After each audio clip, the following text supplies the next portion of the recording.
టమోటాలు, కందిపప్పు బాగా నానబెట్టి ఉడకబెట్టుకున్నాను. ఇందులో కొద్దిగా పసుపు, ఉప్పు వేసి ఉడకబెట్టి చల్లారిన తర్వాత వాటరు, కందిపప్పు సపరేట్ చేయాలి. ఉడకబెట్టుకున్న తర్వాత మనం ఇంట్లోనే హెల్తీగా టమోటా రసం అనేది తయారు చేసుకోవచ్చు. మసాలా ఫ్రై చేయని అవసరం లేదు. ఈ వాటర్లోనే కొద్దిగా చింతపండు అంటే ఒక నిమ్మకాయ సైజ్ అంతా వేసి నానబెట్టుకోవాలి. ఈ వాటర్ వేడిగా ఉంటాయి కాబట్టి చింతపండు చాలా ఈజీగా తొందరగా పులుసు అయిపోతుంది.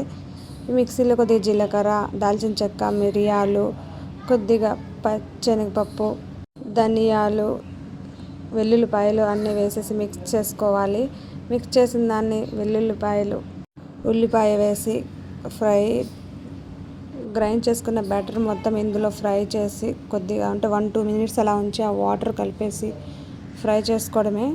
ఇందులోనే కొద్దిగా సరిపడా ఉప్పు వేసుకోవాలి.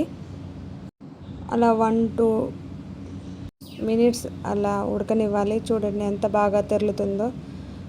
ఈ తెరులుతున్నప్పుడే స్టవ్ ఆఫ్ చేసేసి కొద్దిగా కొత్తిమీర వేసేసుకోవాలి.